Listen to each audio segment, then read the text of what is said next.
Okay, we have met the quorum of 8 people, so I will call the meeting to order. My name is Emily Jenkins. I'm the chair of the DCS Advisory Committee. I know we have a number of visitors today, so I want to review the process for public input. We have a set meeting agenda to meet the open meeting law requirements, and we can't deviate from that agenda. If there are issues and concerns you wish to bring before us, you can email Community Advisory Committee at azdcs.gov. We will review those and possibly agenda those for future meetings. If you have additional questions and concerns, you may contact the DCS representative from the Office of Ombudsman at azdcs.gov or 602-364-0777. What we're going to be doing today is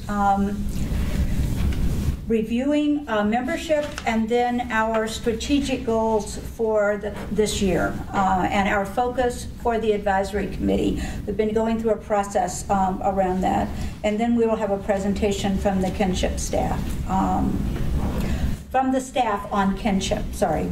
So first of all, let's go around the room and introduce ourselves so everybody knows who we are. Kris, you want to start? Sure. I'm Kris Jacober. I'm the president of the Arizona Association for Foster and Adopted Parents and director of Arizona Friends of Foster Children Foundation. Debbie Burdick. I'm superintendent in Cave Creek Unified, and I'm representing the K-12 public sector. I'm Robin Pearson. I'm the executive director of Voices for Casa Children. I'm Nicole Roskens, the clinical director of Cradle to Crayons with the Superior Court in Maricopa County. Denise Ensdorff. We can't hear. Can you reintroduce yourselves? Yeah. We can't hear your names. Madam Chair. Well, go ahead and start and hold your.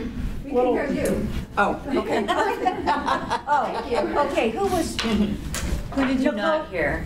Just me. Who couldn't you hear? Oh, you have to speak up. Okay, one more time and then we got to move on. So go ahead. So I'm Kris Jacober. I'm president of the Arizona Association for Foster and Adopted Parents, and I'm the executive director of Arizona Friends of Foster Children Foundation. I'm Debbie Burdick. I'm superintendent in Cave Creek Unified, and I'm representing public education K-12 sector. I'm Robin Pearson. I'm the executive director of Voices for Casa Children. I'm Nicole Roskens, the clinical director with Cradle to Crayons with the Superior Court in Maricopa County. Denise Ensdorff, CEO of Arizona's Children Association. Emily Jenkins. I'm the president and CEO of the Arizona Council of Human Service Providers. Judy Krysik, ASU School of Social Work. Rita, could you introduce yourself? Yes, Rita Wright. I'm the program coordinator for the Child Welfare Training Project at NAU. Did you all hear? That's NAU Child Training Project. Rita. Is there anyone else on the phone? We don't have anyone else on the phone because we just called Rita. So we don't know if Dr. Conklin's going to call in. Is she going to let you know, Jenny, or what? So she's, yeah, it was a maybe. Okay. So I would say proceed. Okay, so let's proceed. So the first item before us is committee membership, and we have a new member who was not able to be with us today, Tiffany Gavazzo, who is a foster parent. And I understand that, Robin, you know her? Could you just give us a little background, please, on what you know about her? I think she's been a long-term foster parent, and I think she'll bring a lot of value to the committee. Okay, thank you. We have one vacancy, and if the committee will refer to the last item in your packet, this is the statutory description of the committee and the members. We are missing a Native American tribe or nation who has experience in the child welfare system, a person from that. And I did meet someone recently who I'm trying to follow up with, who I think would be a good addition to the committee. But if any of you have suggestions of someone you know who might bring the tribal perspective, let's discuss that. because we can submit them or get them to apply for membership. Anybody now, or you want to let, you could send Ben Brooks the names of anyone who you think would be interested, but we really haven't had that voice present, and it's a very powerful voice, and it's one we really need to hear on this committee because they have a lot of concerns about their children and the services. So I met someone at the presentation on the neglect study who I felt would have the background and the interest and would be, and is local enough to be able to participate without the distance that we had with someone from the Navajo Nation. So we will be looking for someone to fill that vacancy. Our bigger problem with the committee is getting more participation in the meetings, but I'm hoping that as we focus our efforts, that will happen. So the next item would be the Committee of Efficacy and Focus. You have my attempt to summarize Judy's notes that we took at the last meeting in terms of how the sectors who were present felt that they could contribute to the strategic plan. And we had the strategic plan with us, the DCS strategic plan. I brought a couple of extras if anyone didn't have that with them. It's in the packet. Okay. What we were trying to look at is how I thought the conversation was very helpful, just in terms of also just realizing what a range of expertise there is available in this group. Kris, you were not here, I don't think. No, is there anything you'd like to add to, from your perspective with the foster parents to this process?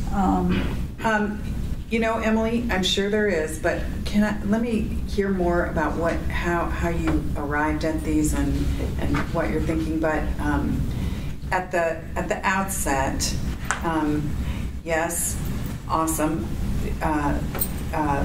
to increase communication about post-secondary supports and whatever that looks like. And then I see that in the foster parent column that it was, somebody must have suggested a link on the DCS website for schools, and that's great. That was Deborah, yeah. Thank you. And I think probably also useful would be a link to the, I think they're called LEAs in every school district, who are responsible, and now I'm going to be over my head, Deborah, and you'll tell me that I'm wrong, but for implementing the, I know enough about this to be dangerous, ESSA, Every Student Succeeds, and there are some conditions or requirements around particularly kids in foster care.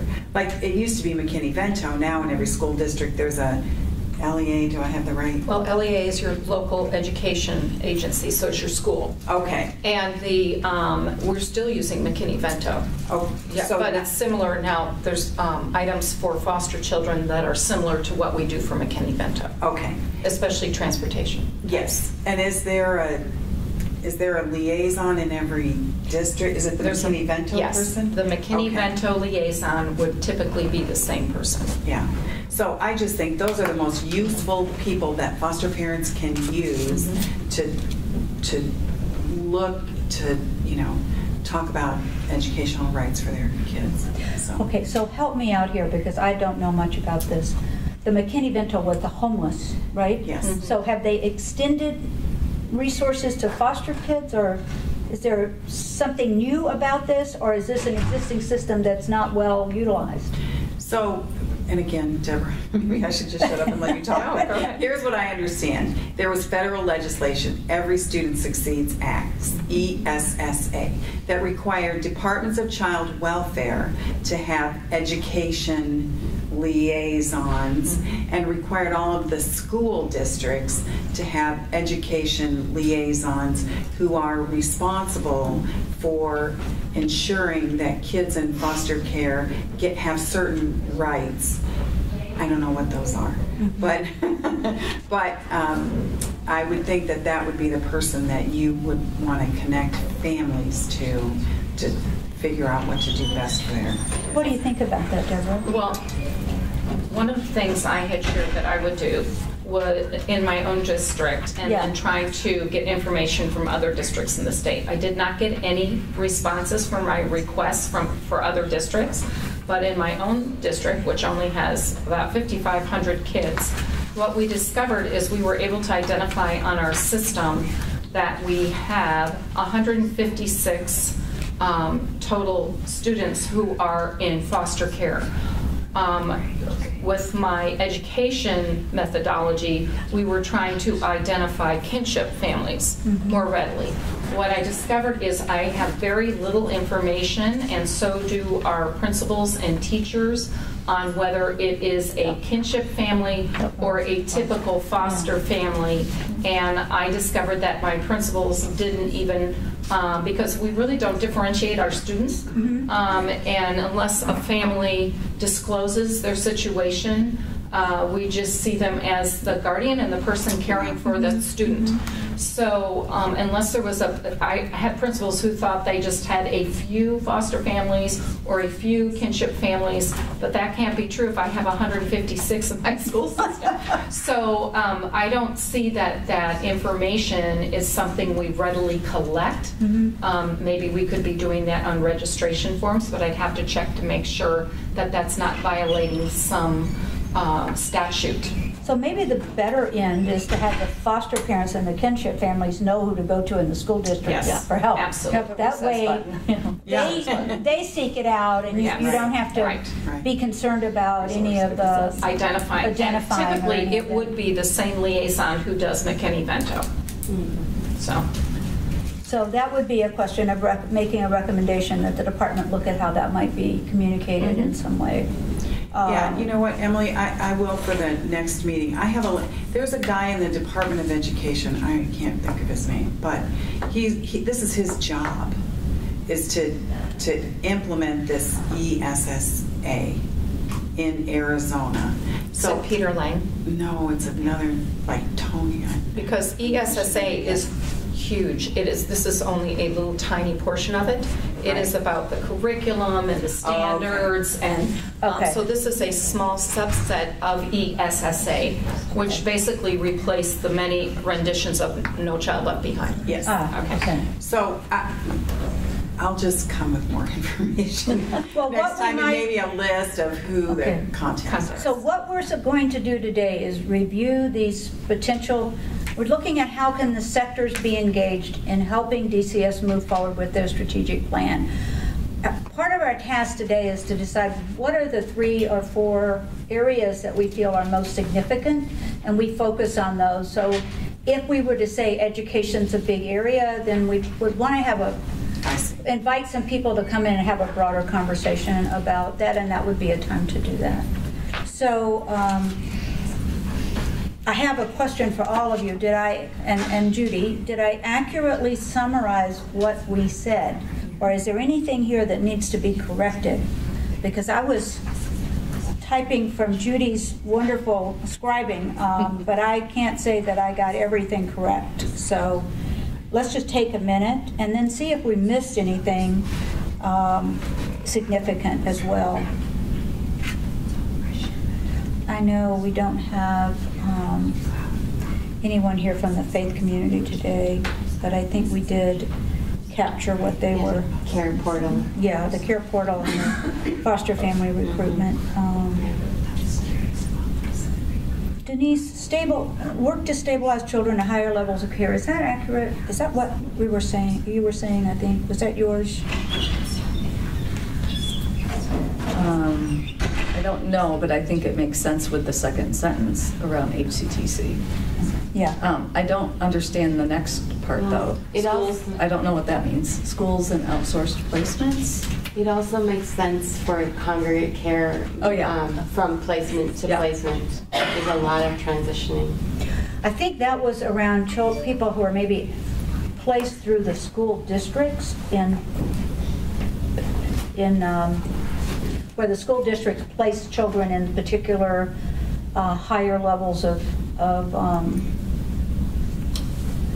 learning or a different environment than the one that would be offered through the school district. It was sort of an outsourced concept, I think. So like special education services? Or, yeah, something like that. I'm just guessing, but is this, after the slash where it says assess to increase stability, is that assess or should it be access? I'm just wondering which one it might be. It said assess, but it didn't quite. Yeah, I don't know what it didn't quite ring true. Do you want me to get? Well, that's why I'm wondering if maybe it was access. Look at your own writing.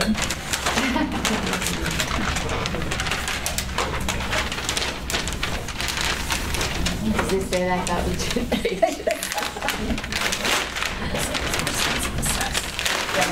Makes sense to assess. I bet it's assess. The other ones make sense. It's just that paragraph I'm not sure about.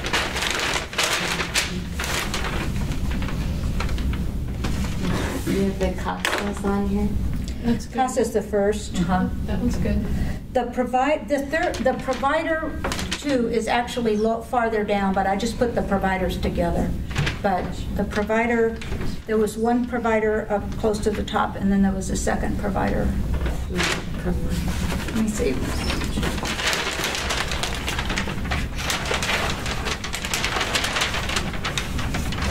This is. Schools have specialized placements, assessments, outsourced. See, I couldn't quite get the sequence here. So I think schools have specialized placements, assessments to increase stability. Assessments to increase stability. But it's schools. Yeah.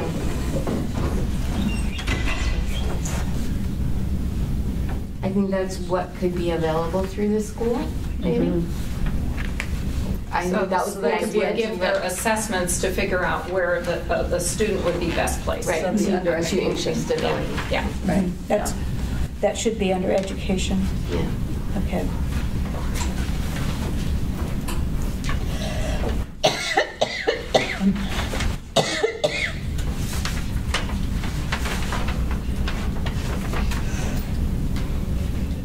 Well, from the conversation that we had, I guess if I were thinking that a couple of things came up pretty strongly. One was kinship families, and I thought the other was really a better linkage with education to really improve that communication, kinship, foster, whatever, whoever the caregiver is for the child. And then to really make better use of those resources and try to have a better experience for the child and the family, for that matter, which would suggest perhaps that looking at how we could better support the kinship family situation, education would suggest, I think, a couple. What are the other ones that you all? I mean, some of this stuff's going to happen whether we do anything about it or not, but are there areas where we feel there needs to be more Well, I think of that sector preventative connection? measures is another consistent theme. If you look under faith-based, the care portal is about that. Implement practices of prevention, early intervention, and targeted permanency under provided one. So I think you're correct. It's education, it's kinship, it's prevention.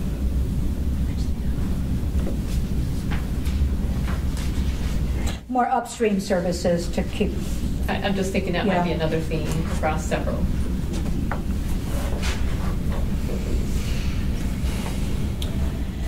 The communication about the post-secondary supports for kids, where does that go to? I was thinking when I was working on this, we have older kids who age out through group homes and other things.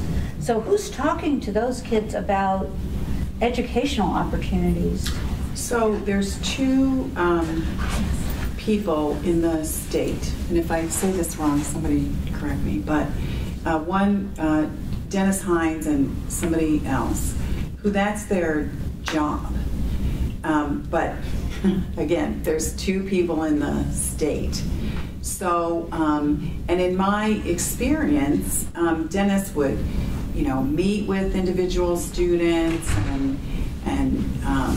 and goes out to group homes and really is a liaison with, like the Bridging Success program at ASU and that kind of stuff. But it's a very limited resource. And foster ed is going to maybe hopefully make some inroads in that area. keys to success, we're certainly making some inroads into that area. But, 33% of kids in foster care graduate from high school. So it's a, the issue starts long before anybody gets to thinking about their and through independent living services. Yeah. We do the. So that's another place to out there for that. Yeah. But I would think the schools have responsibility for that also. I know there's a process called ECAP that starts typically in high school and in many districts in middle school, where you start planning for beyond high school. You take assessments to see what you have a propensity for. Your counselors try to help you with a pathway, whether it be through career and technical education or college bound or combining both of those, but so that there is success outside of school. And that is a huge part of high school. And so any foster student in high school should be getting those services through the school counselor and the school itself, as well as through something through foster care. Because the issue is for kids in high school, they're in there for 6 months. Right, exactly. You know what I'm saying? That's the challenge. Yeah, that's the challenge. That's the challenge. So maybe you need to start in junior high school with the rules are, the different programs and the rules are confusing, and so it's difficult for people to know, did you have to be 16 while you're in care so you can have this educational training voucher?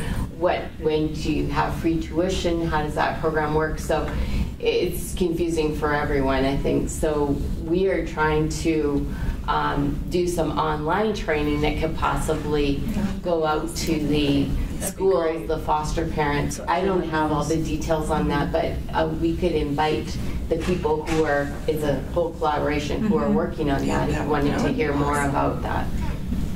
Yeah, more about it and how can we help with it. I want to bring up, as an advocate for the homeless, and also I'm sorry, we cannot I want to bring up something about education. If you would like to make comments, I please ask you to send them in writing. We don't take. The kids lose credits when they keep changing schools. I found this. We can't. I'm sorry. I'm sorry. I'm just letting you know. Well, we're superintendent. And she's a former foster child. So when you change your school, so I understand. I'm a junior at ASU School of Social Work, so I understand. I've been through this process, and I have a lot of information that I would like to share with you. Well, please share it through our written process. We are not allowed to take testimony during the meeting. Well, that is okay. We can set a time at a future meeting if you would. We will consider setting time at a future meeting to take testimony. Right now, we're trying to focus. Excuse me. We're trying to focus on our priority setting. Let her do it. We're not trying to disrupt it. But we would like one of those pieces of paper so we are able to comment on all those things and be productive. Okay. Why don't we move on? Let her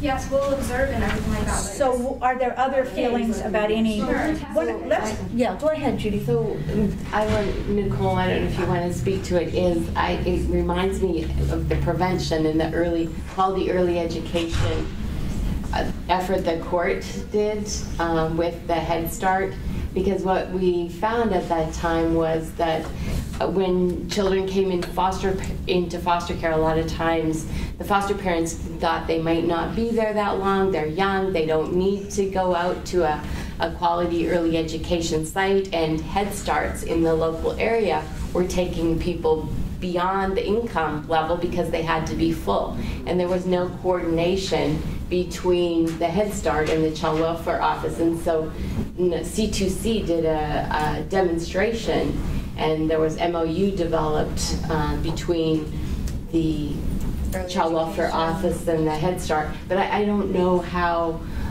if that grew, how far that ever got. I'm not sure how far it got either, but I know that MOU got put in place. Mm-hmm. And it also was for when kids moved so that they could continue in Head Start and not be seamless out. Mm-hmm. Mm-hmm. So I think that on the early side, the young children in foster care, and the prevention side, that was something that probably should be reconsidered. Yeah, that was a grant that we had received. We could have someone come speak about it. Right. Yeah. Okay, so are there any other topic areas that you feel are really big ones that we should be considering over the course of this next year? We've got this whole move to the pickup orders and the courts, but that is still being worked out, I think, in terms of a process, and I'm sure we'll want to have a conversation about that later.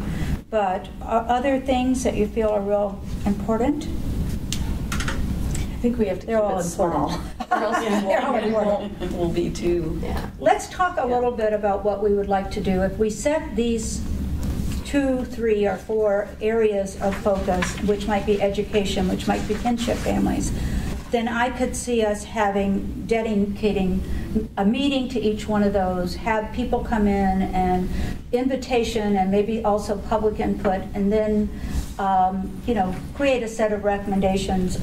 Part of it is not just what the department does. The other part is what can we do in our sectors, to either enhance that or to be a better collaborator with the department. What do we need them to do? What do we need to do to make this work?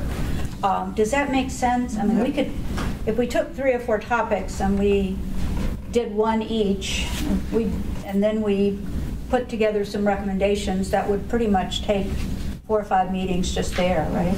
And then maybe a couple of particular topics to review. And I don't know if the department has things that they want us to review during the course of the year as part of their work, but does that sound like a plan? Emily, can yes. I comment just a second? So, I have May I add something? Sure, Rita, go ahead.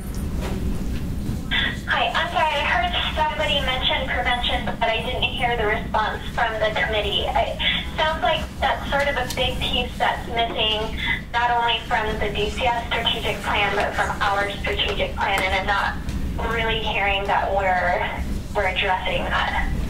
Yeah, we talked about it last time in terms of the faith-based sector wanted to do more with the care portal around more prevention or early intervention efforts to try to support families. And then we were talking about a couple of other things that might fit into that. So did you have anything specific you'd like to, that was one of the 3 topics we're talking about. Yeah, well, I guess I would like to know from the department how they're tackling prevention on their end. I know that that was one of the primary recommendations from the independent audit, and I just haven't heard a lot about it. So maybe I'm wondering if that's a topic that we could have addressed for us from the department. That's a topic we could dedicate time to, both from the department and also from the community, about what they're doing and what they feel needs to be done. I think that would be great. And we could have the collective impact folks come and talk about what they're going to be trying to do around this as well. Okay, thank you. Anything else you want to get on before I turn it over to Robin? Go ahead, Robin. So I think what I'm hearing then is education, kinship, and prevention are the 3 themes. And did you have a 4th one? No, I just said I don't think we should do more than 4. 3's fine. Okay. So those are real big ones, I think, yeah. And those are important ones. And I think we see those as themes throughout each of the areas. The one area that I identified probably doesn't fall in those 3, and that's around the family finding. But we're on the front end of family finding. What I'd like to do is just sort of have it on the back burner. Let's see how 3/4 of the year go.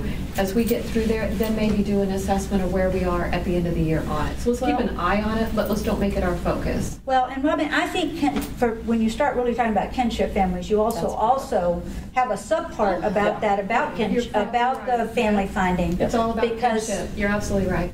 So that's tie. So I think it does tie in. Okay. It just not always that obvious. Thank you. I see it that way now. Thank you very much. Okay. Yeah, I think it's good to start with 3, and then if we get through those, let's bring this back and reassess and see if there's anything else. Okay. So do we need to take a vote on the 3? Are we going to do this by consensus? We okay on consensus? Yep. That we'll select education, kinship, and prevention. And then we will, I can work with Ben to create an agenda that would, schedule these out. But then what we're going to want you all to do is And maybe we should decide which one we do first and talk about what we'd like to include in that. Well, today we're going to hear about kinship, so Yes, maybe that'd be a good place to start.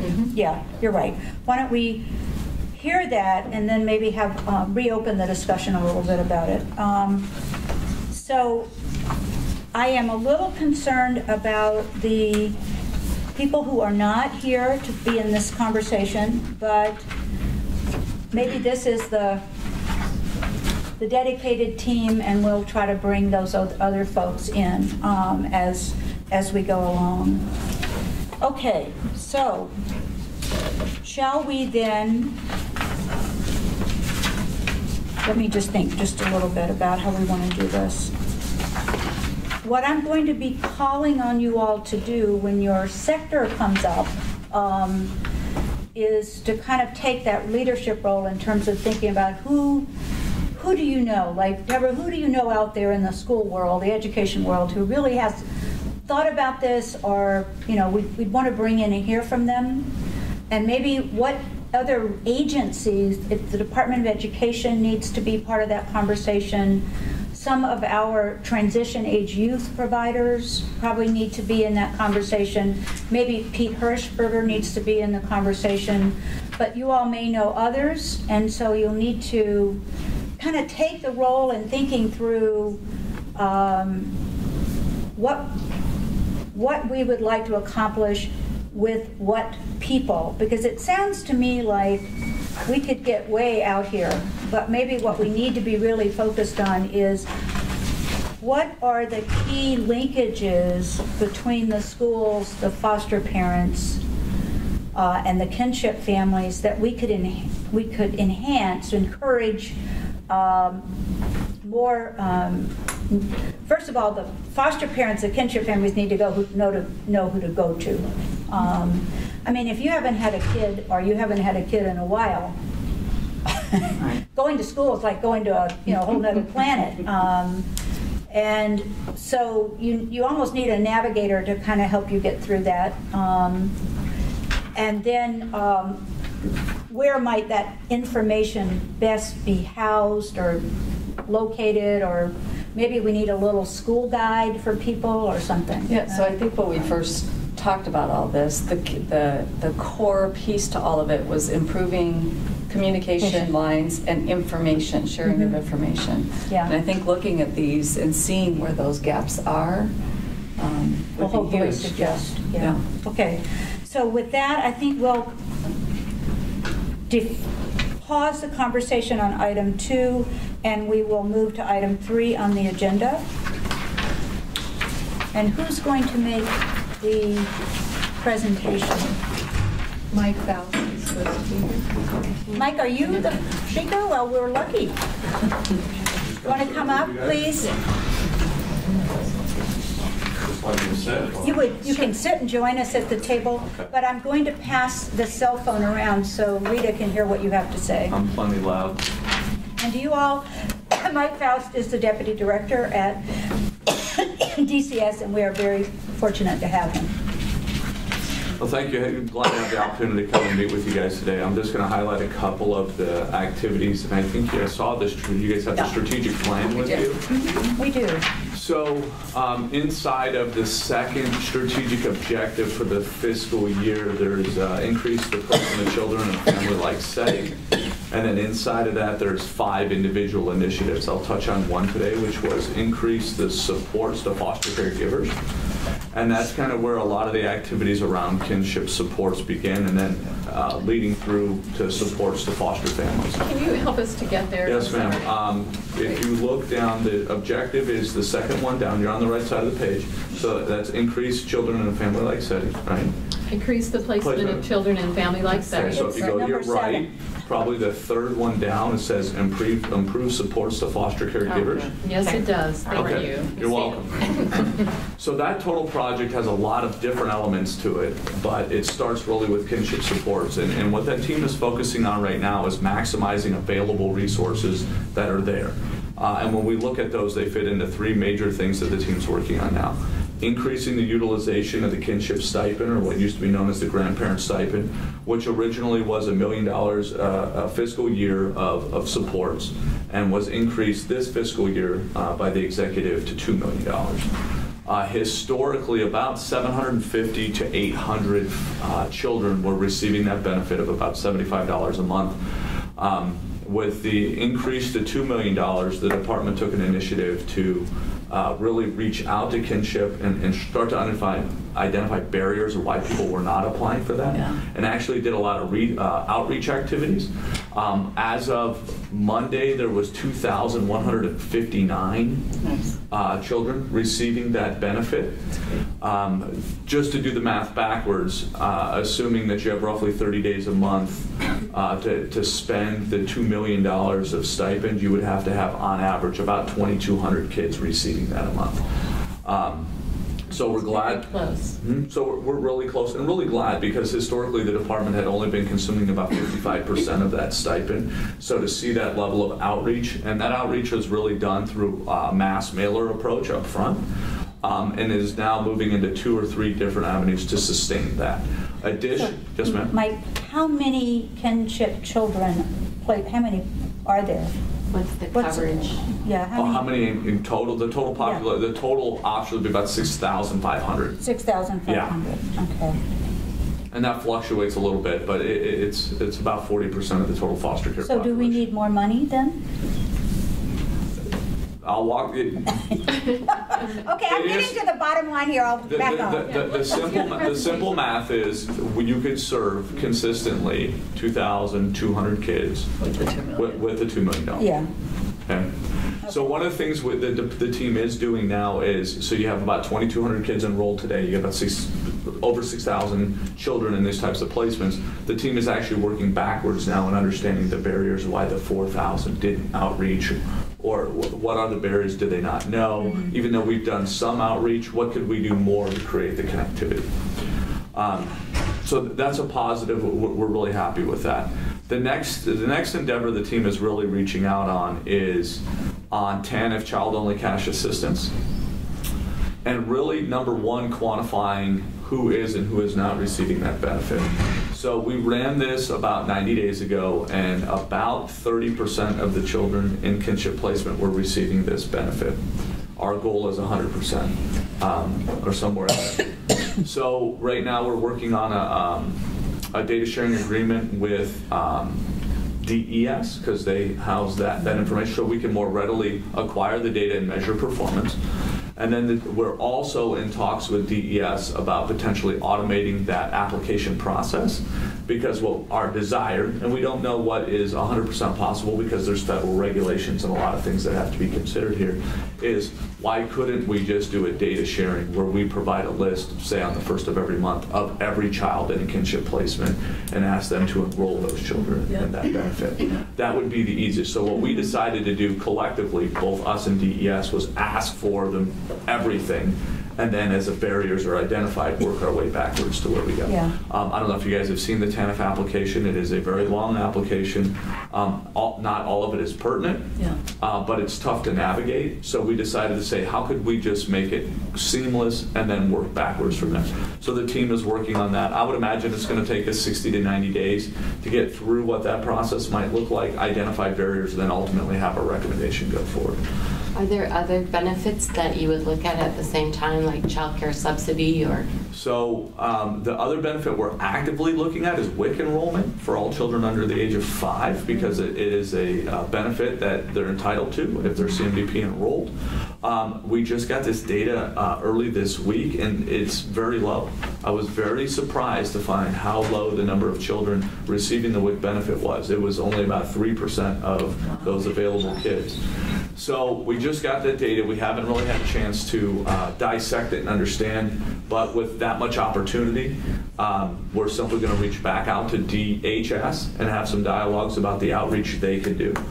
And we're also went to our team who's working on this project and said, let's come up with all the ideas we can for outreach, right? You know, when a child is placed, there's so much information that comes so quickly.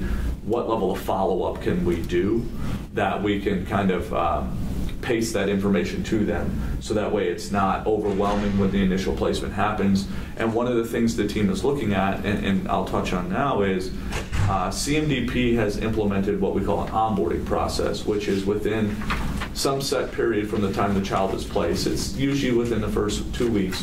CMDP picks up the phone and calls every single one of those placements and has a script they follow. Have you received your CMDP card? Are you a kinship placement? Do you know about the kinship stipend application? We're asking them to add the WIC discussion to that. We feel that'd be really appropriate. And then from there, we can start to identify barriers, how somebody might know about the WIC program but may not be enrolled. You know, is it because they have to go down and watch the videos? Maybe that's a barrier for them. It's potential maybe there was WIC vouchers distributed previous to a previous placement or to the bio parent and they haven't been collected, so the new services cannot be referred. So we are in that data collection phase. At least now we understand clearly there's a lot of room for potential. This is a very good benefit that is available for children under 5, so how do we maximize it? So those are 3 main things. You asked around child care subsidy. The department does refer child care quite extensively. I mean, when we spend right around $45 to $50 million a year in child care.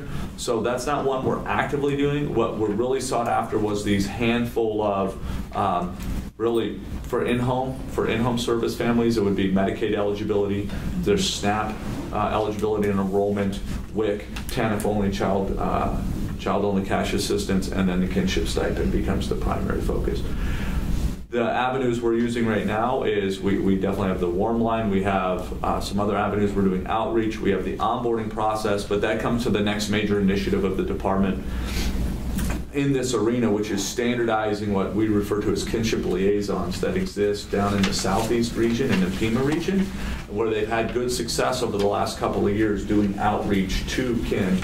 So our team has gone down over the last 6 or 8 weeks, mapped those processes, standardized the script for prior to a staff going to a family's house, what they do in a family's house, and what the follow-up would look like 30, 60, 90 days thereafter.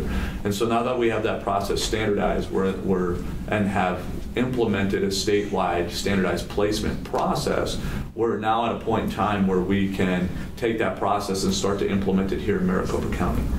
The math we're doing right now is what's the staffing look like for that? Because when you're placing roughly 300 kin placements a month, and we need to understand what that workload looks like and how we're going to get the right staff in the right place at the right time to be successful doing that.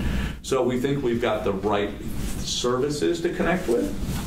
Now it's about getting that information out there without making it yet another form, yet another pamphlet, trying to make it very personable where we engage for the first 90 days of that placement, making sure they have another person to reach out to. I took a couple of notes while you guys were speaking about the education liaisons. I think that's an important way and something we can connect with very quickly. So I'll definitely take that one back. The next evolution of that team is really doing a better job for us of refining the lists and the collection of community-based service guides that are available to our caseworkers. There's a lot of different websites out there. There's a lot of different information. So we're working on that central repository for us by county, and then we can create the logical hook into the case manager so they're in a point to share it. One of the advantages we have now that we didn't have even a year ago is our mobile solution that we're deploying case managers with, which are tablets and abilities to document. Well, it creates a great avenue for us to get this information to them, so then they're not trying to remember, they're not driving around with more pamphlets in the car. They have a place that they can share some. Yeah, I have a thing against pamphlets. I was going to say, like those pamphlets. All types of communication provide some value to us. The question is how do we disseminate information in a way that either kinship placements or foster parents can consume it. It's one thing for us to hand them an 18-page packet with a ton of meaningful information, but is it in a sequence in which they can consume it when they need to consume it? Because even though it's in the packet, they may not realize it till the minute they need it.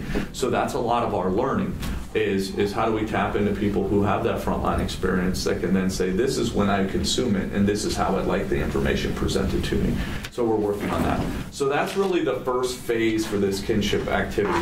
The second phase is really working on improving the awareness to kin about the process of becoming a licensed foster parent if they so elect to become a licensed foster parent.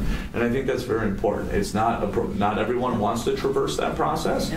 For some they do, and we know that they're communicated, but again, if they get a lot of information when the placement originally happens, it may take a week, it may take two, and maybe it's the CMDP onboarding call that's the most appropriate time, 2 weeks in when things have settled down a little bit. Yes, I'd like to traverse that process. So the team is understanding that at what point to communicate, how to communicate, and making sure we communicate not only the option of becoming licensed, but the process to become licensed. Second to that, understanding and making sure we're standardizing our process for the kinship waiver in the event that a kinship family wants to become licensed. So the federal government says clearly we cannot have two processes to license families. We can have one. However, we may make exceptions to the licensing process where it does not affect life safety. So we're working as a department to standardize what those things, the decision making around those waivers, because we've heard it communicated to us by providers that we have been inconsistent in our decision making. So by standardizing that, we can then communicate that back out to the agencies to say, this is acceptable, this is not acceptable, and at least provide some guidance. There's always going to be some gray, but how do we quantify the experiences we have seen? Then beyond that, in this phase 2 process, the team really wants to understand what could we be doing. And again, I think we're probably 92, maybe 150 days away because we have a lot of activities in play right now. But really, what is the process and/or the community-based resources that may be able to assist kin in getting licensed beyond that of an HRSS provider? Because when they sign up to work with a provider, they now have a partner to help them navigate the licensing process. But there are also resources available in the community that could clearly help with, hey, I have a pool fence that needs to be amended. I have an egress issue. I have these minor things that can be resolved. Yep. Yes, I need a bed. And that's kind of the care portal concept, isn't it? That's a portion of it. We definitely have partners in the community like Arizona Helping Hands, the care portal, where you can say, I need a bed, right? And they can help you navigate that. But we know of other resources and other systems across the nation that have helped with, maybe more structural, infrastructure type things that could. So as the team says, okay, how do we first communicate it, and then we start to understand the other barriers and recurrent themes, we can then look for, is it a resource or is it a link to an existing community resource? So that's where we're looking at. Let me just ask you about that. So there are resources in the community and people who want to help. Connecting those resources with DCS. Care Portal has made an attempt at that, but I think there's barriers to do that. What is the plan or what are the steps to fully integrate the community resources into what DCS is doing? That's a tricky question, right? Because there's a lot of moving parts. That was on purpose. It was a trick. No, it's okay. You get used to them in this line of work. Because it's a complicated challenge, right? There's a lot of moving pieces, and it goes back to the first part when we said actually truly quantifying the community-based resources that are out there. Because when you get that inventory of them and you know where people can help, now we can start to connect them with the logical points at the appropriate time in the process. Additionally, the department contracts with 28 different agencies to help families navigate the licensing process. Those agencies have resources, they have connections to it. So now how do we get that to work in concert? Much easier to say than to do. But I think it really starts with us quantifying those resources for each of the communities, then understanding the recurrent barriers that we are seeing with the families to say, hey, I do want to become licensed, but I have this challenge, this barrier. Because then we can prioritize, hey, a bed or a pool fence is a recurrent theme. Okay, great. We can now then work with community partners and say, we don't have a one-off situation. We get this same request 12 times a month, and we seem to get it in this geographical location. how can we build capacity within the community to be able to meet that? Because solving one-off things is great for the one-off scenario, but what we see, we need to highlight and really solve the recurrent themes, because that's where we get systemic barriers. So it's going to take us a little bit of time, and I think it all starts with quantifying what we know is out there. So as we start to traverse that phase 2 approach for us of helping folks get licensed, then on that strategic initiative I pointed you to, the third phase of that is really about increasing the supports to licensed foster caregivers. And that is, number one for us, starts with the redesign we're doing with the Office of Licensing and Regulation. We've done a lot of work to create an account management style partnership that's going to help, I think, agencies, the licensing agencies to navigate the process. And that will help us improve our relationships, because the department does spend significant fiscal resources with these agencies to be the first line of supports to foster families, right? They're there as licensing workers to be the first contact when when a licensed foster family has a challenge. So as we can improve our working relationship and the roles and responsibilities with the agencies, then we can create, well, if a family needs this, this is the responsibility of the department versus the responsibility of a licensing agency. Then I think through some of the work we've specifically done with ASU with the foster parent survey in 2014 and 15, and again is being worked on now for 2017, is understanding the true barriers that both active foster parents and foster parents who've exited the system have clearly identified to us as barriers to their success. Then that gives the department that next shopping list to work with the providers, the HRSS providers, to understand what should we and what can we be doing better to be successful. So this is kind of our approach. We do have 2 project teams specifically working on this. We have one team working on the provider supports and provider relationship, and a second project team working specifically on the support mechanisms to the kin, and we call it foster caregivers on the strategic initiative list, simply so we encompass both kin and licensed foster placements, and we want to work it in that order, which is supporting kin first, and then how would they navigate the process if they so choose to become licensed, and then once licensed, how do we be successful, keeping them and retaining them as foster parents. I want to ask, do you know if the kinship liaisons, that model, includes how to navigate relationship with bio parents? Because that can be a barrier to becoming a kin parent and also lead to disruption. There is no explicit curriculum, but that is something we're talking about, because one of the things that have been brought to us is the ability to provide kin with training in general about the scenario they're now. Like you said, if you haven't had a kid in school in a while, it could be like a whole new situation. So one of the first things we did is the replacement for PS MAP, Foster Parent College, we are making available for all placements. So whether that is a licensed placement or that's a kin, that is something we want to make readily available. Included in that are some materials that we think could aid that situation. But as we work directly with the kin through the liaisons, we'll continue to collect data on barriers and things that we think could be supportive, and that is one that has come up. Yeah, those are very complex relationships, and they also evolve over time, And we do some of that work in Tucson under a federal grant. Yeah.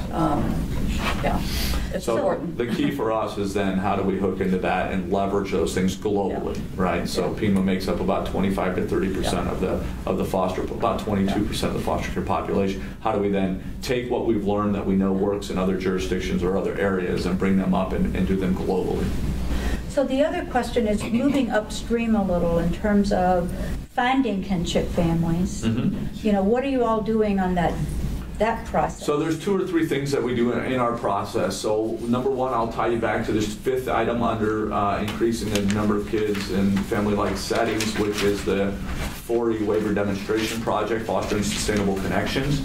So in that particular intervention, we are doing very targeted work where we're going into shelters and group homes working directly with children where they may say, hey, I don't have a great relationship with, but I have an uncle or an aunt. Or if they don't, we have the tools and resources, and we are working with one contracted provider in the community to expand that program to do more work specifically around that. There is a fantastic story about a young gal, I believe 13, 14 years old, here in the community that had a relative in Hawaii. There was no relationship. They were able to build that relationship through this process, and the child is now living in Hawaii with that relative, and just a fantastic story. So now we're trying to get more of that at a broader scale and serve more youth. Our target is to serve about 350 to 400 youth a year through that intervention, using both a mix of internal resources and contracted provider resources.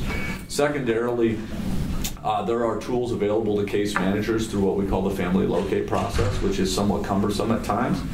We've been doing some process work to improve that, but they can refer to the centralized unit who does searches specifically to locate kin.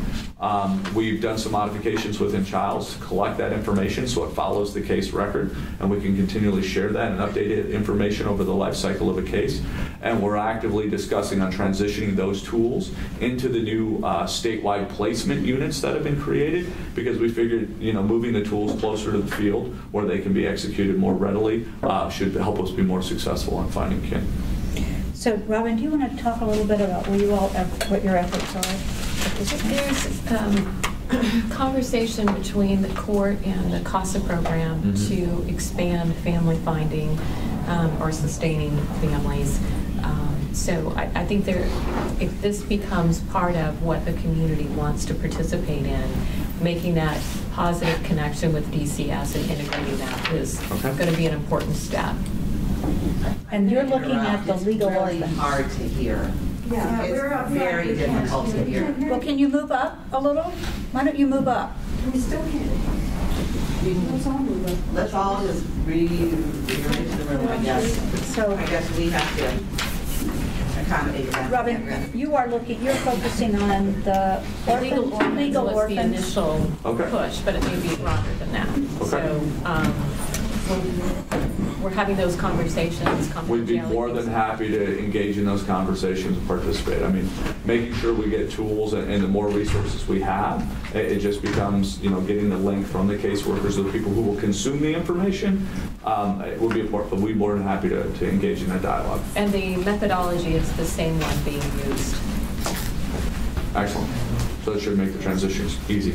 Yes, ma'am. As we're all trying to manage information and getting information and communication to people that need it, you mentioned pamphlets a couple of times. We're really good at pamphlets and education as well.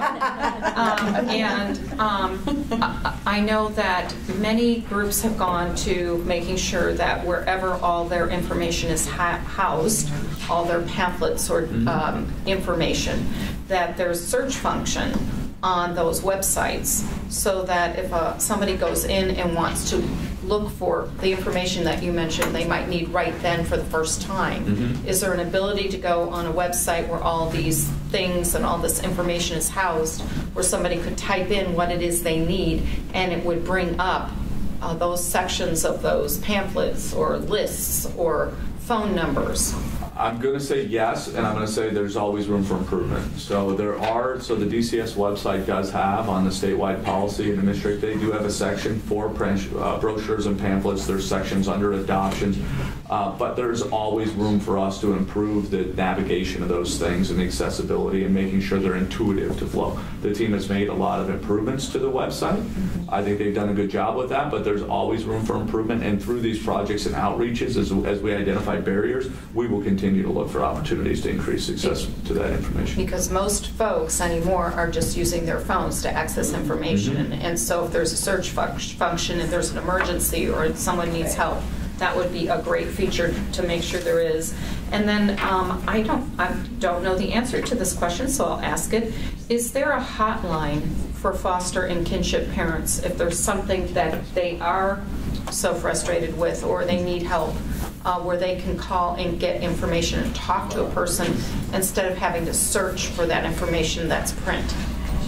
So there is the DCS foster parent warm line that is accessible. I like warm line. That's nice. Yes. That's very cool. Okay, thank you. So they don't have to call the hotline anymore. Well, you do call that hotline, but you ask for option 3, right? That is. Okay. So we need to let people know how you navigate that, right? That would be a number that the foster parents. And I'll tell you, one of the simple things that we've talked about is just part of the outreach. A refrigerator magnet could be one of those simple things to help convey. Not a brochure, not page 17 of 18 in a package you get on placement, but some simple way to help folks see those things. I mean, and as we pull it out, I mean, we find the barriers, we can solve them one by one. So I think what we're also going to want to do as people start trying to use this is to feedback issues like, I can't find this on your website anywhere. Well, and this happens a lot. I mean, we deal with a lot of you folks on a daily basis. We identify barriers in the system. You guys help flag them, and we work diligently to resolve them to the best of our ability. So do you all have other questions for Mike? How can we help you? I mean, we're representing several different sectors in the community. I mean, how can we help you? I think the one thing for me in particular with the project teams we lead is this group identifies clear, tangible issues. I'm thinking through education access for kids in congregate care, right? So an issue that Kris brought to us, we were able then to say, go out. We visited dozens of group homes, tested the matter, and we have a draft communication that's going out to group homes to explicitly.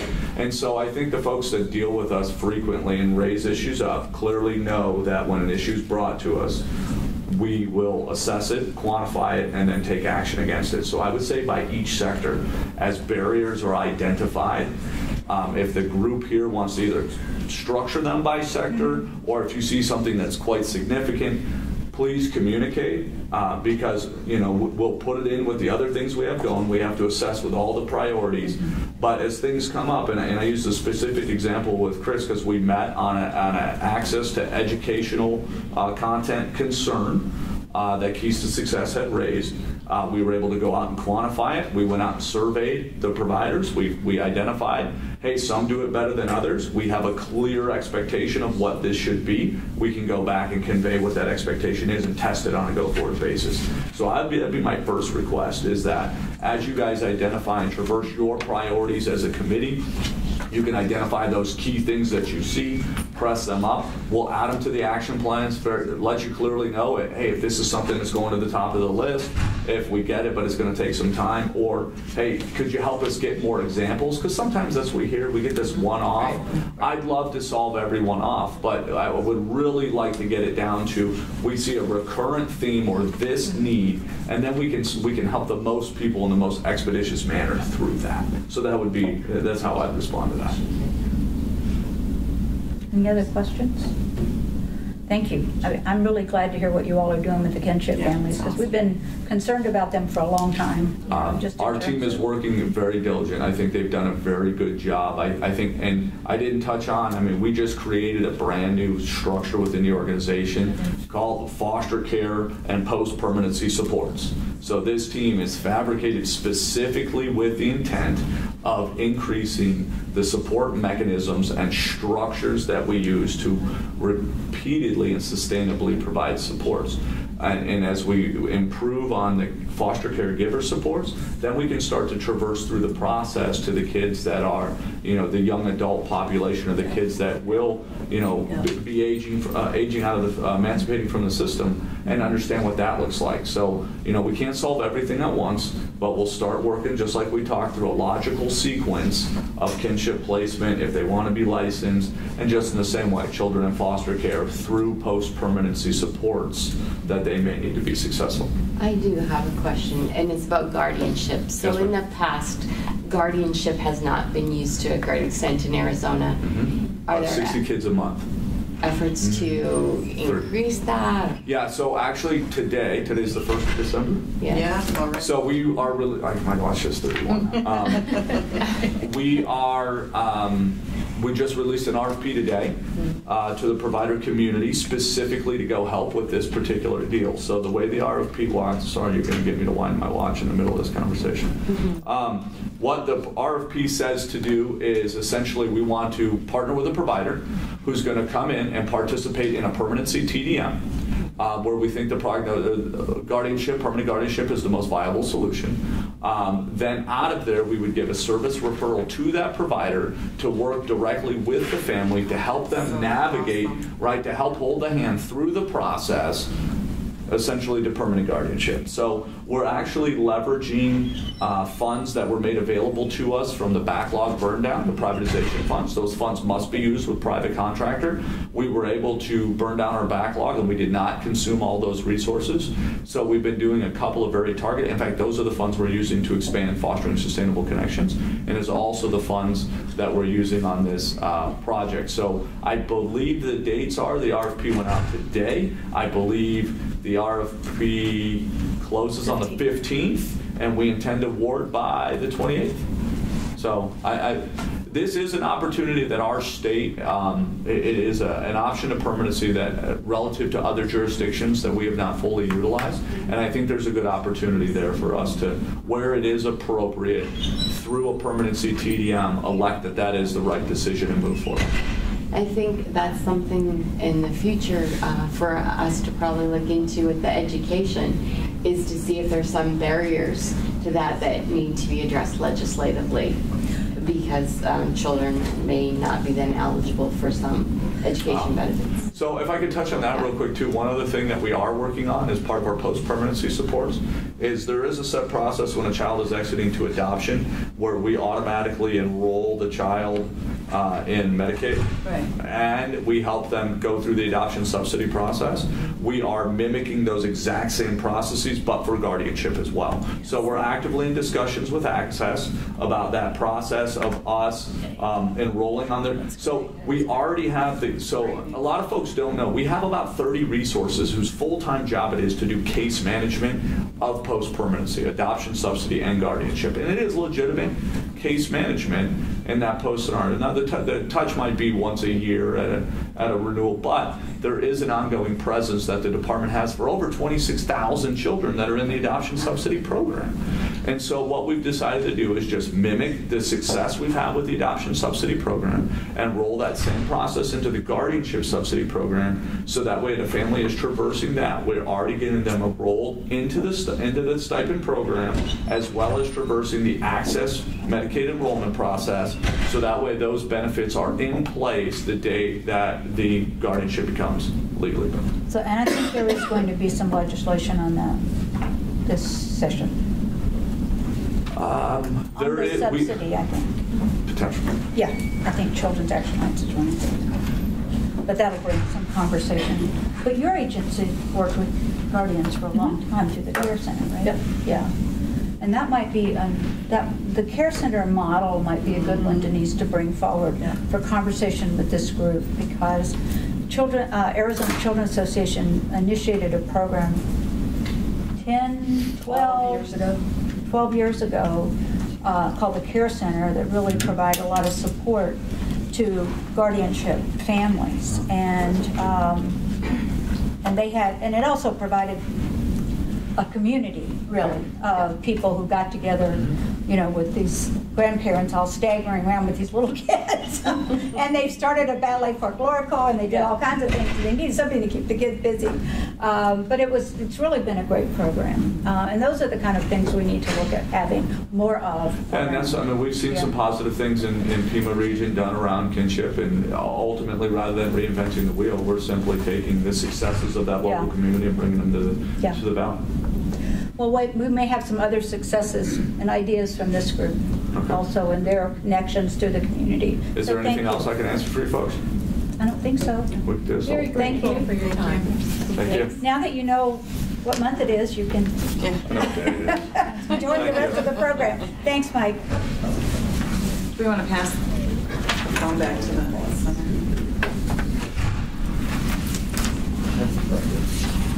So let's take this kinship presentation as an example of a lot of issues were raised, a lot of things that the department's trying to do.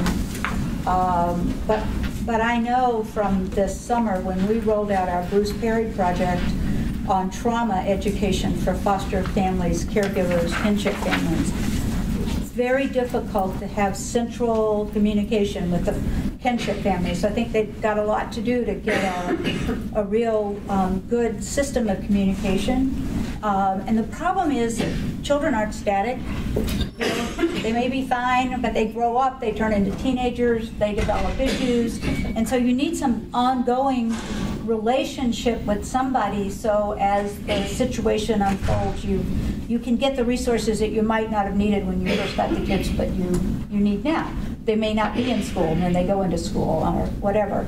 So having a liaison or something would be a good idea. So if we were to take the kinship situation as one of our first topics, what would you suggest? Who would you like to hear from? What would you suggest we discuss? Well, I think we can, Kris, I'm going to be looking to you for this, but what he's clearly asking us to do is provide some of the barriers to success. And I think that we have bigger view to the barriers, unfortunately, I think. Especially you, Kris, but maybe we put together each individually by sector what those barriers as we see, and we provide a combined list, have a discussion about it, and maybe formalize a final something to Mike and his team saying, here's some barriers that we're seeing, and see if they can look into them. Or do you feel like you're already doing that on a... Well, here's what I was thinking when Mike was talking. Are you still here? I don't want to talk about you now. Okay. You know, Arizona Friends, I'm sure you all get calls all the time from kinship caregivers. I don't have any food. I just lost my job. I don't know how to get any help. And we go, we don't really, you know, we can't help you with food. You know, does your kid want to play baseball? Like, we don't have anything to offer those families. But there is a stipend. Yeah. There is WIC. There is TANF. Right. So what I would say is that I think all of, so I would say a barrier is we don't have the information. And I would love to say to somebody, I know you don't like pamphlets, I'm going to drop this information in the mail to you because you called me today and you'll have it tomorrow about WIC and TANF and this stipend that you may or may not know that you qualify for. And if you have any questions, you can call the warm line and they can help you with all this information. So I just really had this thought that it's to your point, Mike, about, you know, when you're going through foster parent training and they dump all that stuff on you and you're just like, I don't even know what I'm reading, but on the day you need it, when you reach out, they reach out to all of us and say, I need some help, then you could say, well, okay, here's what's available to you. So, you know, you don't have to have a million pamphlets. You can have something on a website that you can print out. Yes, you exactly. know? Whatever. Yeah. We just need. It would be good to have. So if your team says, you know what, here's the problems for kinship caregivers, and every community agency that interacts with families, here's the information we're going to give you to give them that they probably got from their caseworker when they dropped off the kids, but here it is 6 months later and they don't have that. So on the websites, for instance, if they want to sign up for WIC or any of the other programs, can they do that online? Is there a hot link where they can just go to the website, click on it, fill it out, or do they have to go somewhere? I don't know. I think that's something that Mike's team will find out and we can ask them. And we have a fast pass program that we're working on that's part of our prevention initiative that you might want to hear about, but that gives anybody who's involved with the Department of Child Safety, you know, not necessarily even having the kids in our care, but even if they're still in the home, if they come onto the radar in any way, then they're eligible for this fast pass to some of the state services, like TANF, there's like child care is involved in that, so maybe... Well, so why don't we put that on the agenda, Jenny, for a little conversation? think people would like to know about that. And Denise, you had a... Well, so just a thought would be to hear on the other side, what works? Where do kinship families feel like, what's working really well, what's great, and where are some barriers from their perspectives? Yeah, I think it would be good to have somebody come from the care center. Well, or I could have the team there put together, talk to them there and put together. Yeah, something. I see. A list or whatever would be most efficient. What about also having someone come up from Pima County on the liaison to talk about how that works and what it looks like? And do we have any suggestions for that? You mean from DCS? The liaison with DCS? Yeah, or where did the liaisons get developed at DCS? Yeah, it's a DCS position. It's a DCS position. Yeah. Or maybe to review that and then say, what would we add to their content area? Do they have enough information about the schools or whatever? Or do they know how to link with the school liaison people? Well, maybe if there are 30 people going to be in this foster care and permanency supports unit that Mike was talking about, maybe understanding what they do and how they connect people with resources. One of those people. Maybe the head of that.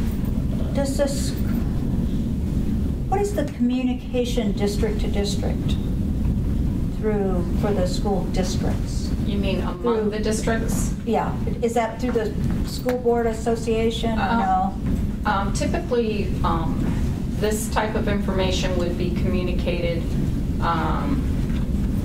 like the districts have little consortiums. Like our district belongs to 3 different organizations where you get information, you share information, etc. We have listservs as well.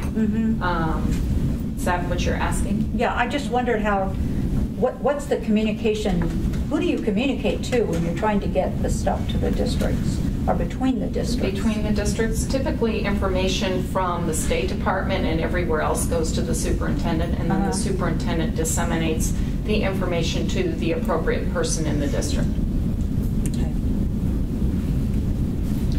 So not to, but on the idea of communication is, you discussed a very strong effort by DCS to get the information out to kinship placements on what's available to them. But I think following up on what Kris said and the schools, do the schools and the agencies who are interacting with kinship, they don't know. So I think that's, if all of these groups and DCS are all saying the same thing, every time somebody asks a question, I need help, great, here's how it works. Everybody says the same thing, everybody knows where to go. But again, if they called my agency, I would not know what to tell them. I learned something today, so. Me too. And maybe we can help with that, like whatever's being provided through the kinship packets or whatever could also be given to us. And we could take it back to our agencies. The court has a CSU unit that when the public walks in and has questions about, I just got my grandchild, I don't know what to do. That would be great if they had that information also. So within each of these sectors, so the schools know what's going on, the court knows what's going on, everybody knows what these resources are that are available. The fact that it's at 3% on this one, it shocks me. It's terrible. And I like everybody saying the same thing. Because people need to hear things. What is that, 3 times before they learn? 7. It's 7 now? Yeah. It must be getting more complicated. But if it has to all be the same all 7 times, that's really hard to get. It is. Yeah. Okay, so should we, for the next meeting then,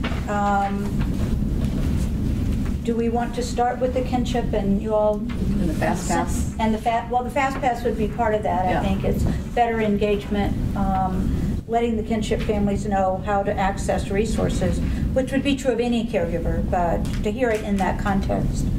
To maybe, Denise, have you all bring some of your expertise from the care center. You've got years of that. If we had a couple of kinship families who've survived the system who could maybe tell us what they felt really helped and what they needed that they didn't get. Do you know any of those, Kris? You know, I'm thinking of that grandparent alliance at Children's Action Alliance. Right. Sherry Griffin. The grand families. The grand families. Yeah. Do you want me to reach out? Yeah, would you?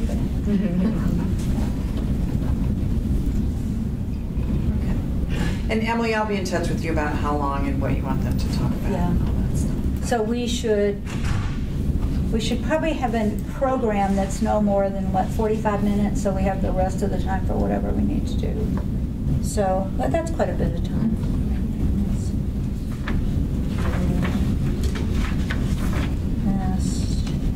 Yes.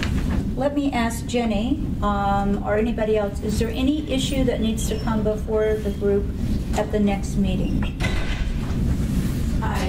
Not other than what we've discussed here today that I'm aware of, but we'll monitor the email address and see what other types of issues come up. And we can kind of talk a little bit between now and then as we develop the agenda. Okay, I didn't realize we were going to go from December to April without a meeting. I think we should. No, There's one. No, there's Am I missing something? Yeah. Well, look on this sheet that Ben sent out. It goes December, April, June, and August. You're right. And I thought we had more frequent meetings. We did. That's wrong.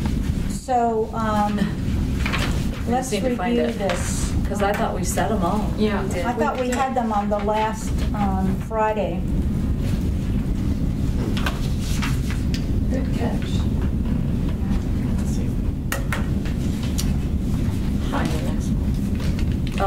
So we have it on February 2nd is the next one at 2 o'clock. And then April 6th. And then June 1st.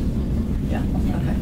So the other thing that I wanted to ask you all about is because the new pickup orders, our system is going to affect early January, am I correct? July 1st. Oh, it's July 1st. Oh, I thought it was January 1st. So we have plenty of time then to get that on an agenda for future. Okay. I, for some reason, thought it was January. Okay.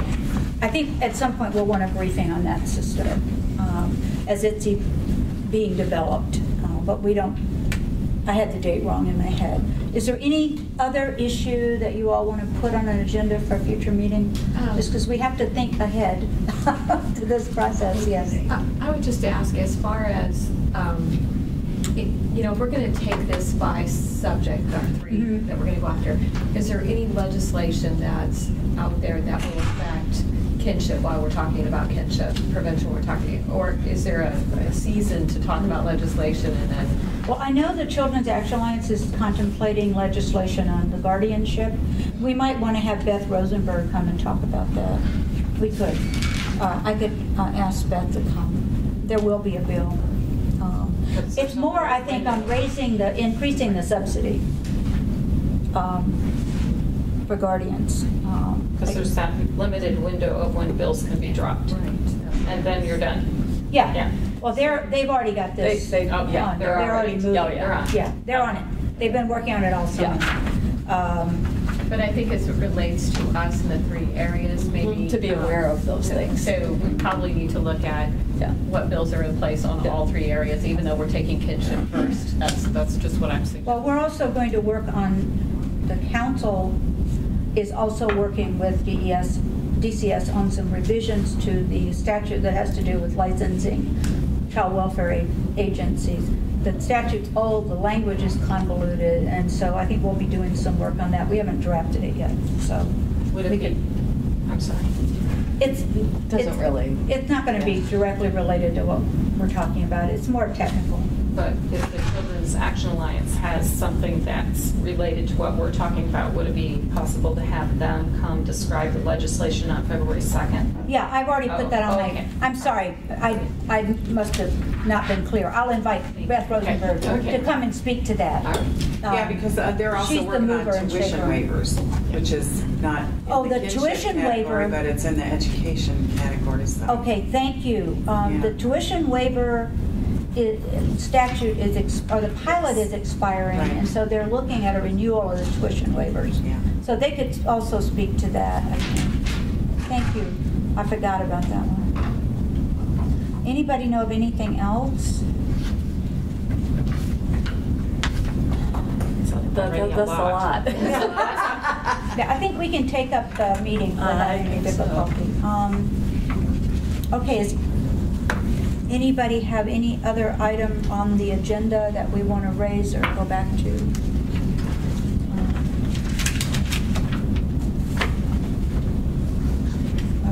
Where are we?